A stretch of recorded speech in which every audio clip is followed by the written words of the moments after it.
So this plan that you see is sort of a detail of the larger plan, of the larger master plan. So this is now zoomed into just the Cherokee campus. We're going to focus on the lower school. We're going to focus on the drop-off areas. And we're going to focus on this amazing resource that's here and connecting the building really to the woods and to the Westhaven Creek.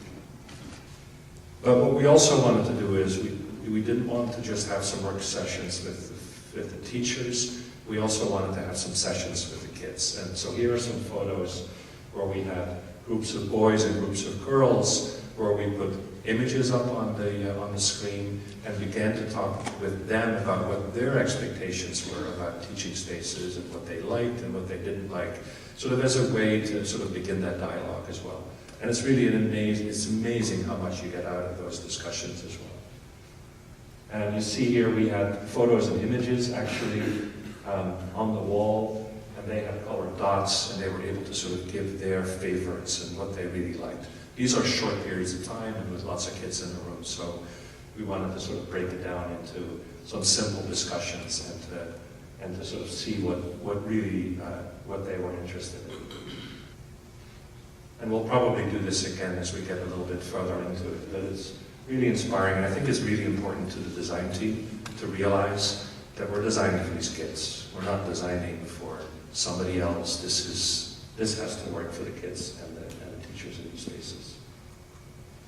And here are some examples of some of the images. So we did a whole analysis of some reference images of other projects that other people had done for colorful corridors or transparency or community spaces or fun spaces where kids have little individual spaces or shared spaces, sort of all of the different aspects of design that go into the design of a building. And we wanted to try to sort of solicit a little bit of response. And you could see with the dots, the number of dots, is that kids were really drawn by some of the individual spaces as well. So we have to make sure that this building has the larger spaces where group activities and shared activities can happen, but also little individual spaces, particularly with views out to the woods and views that connect the building and the program back to it.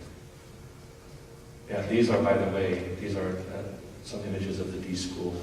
Because the thinking about these unique learning spaces is that if many classes go through these spaces and all kids experience them, that we have enough storage to put the materials that one class has. So one of the things that I learned from talking to many of these teachers in these spaces is that if you have very interactive spaces, you need storage, you need room for project work to go so that the next group can come in. So this is what's useful to talk to people who are actually in these spaces, because not always can you go to a building and find these exact spaces and working. So we're trying to design them uniquely around the program that SCH is crafting and evolving, and making sure that as that program evolves, that the spaces can accommodate that.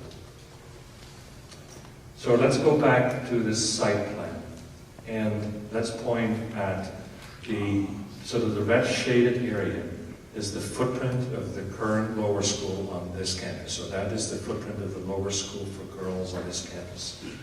The plan is that that gets demolished ultimately, and a new 2.5 story lower school gets constructed basically in the parking lot. So the dotted lines that you see here is the outline of the existing parking lot. That circle is the existing bus loop.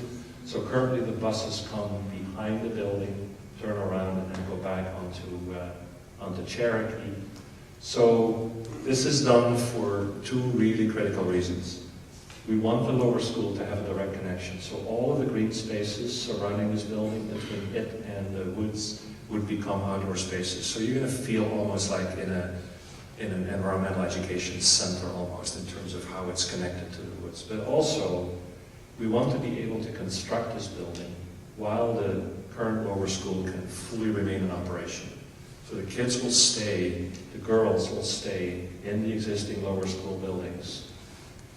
All that will be taken out of commission during the construction will be the parking lot and some area related to it. The building will be built, will be completed probably around June or so. Then after school is out for the summer break, the building will be demolished, The other site components will be constructed, all ready for the next school year that sort of that. So here you see the new bus drop-off. You see that the parking lot, which is currently back here, is moved to the front so that it can now be used as potentially as a drop-off loop as well. So this allows the school a couple of more options for drop-off on that campus. You see here a small piece that shows as new construction.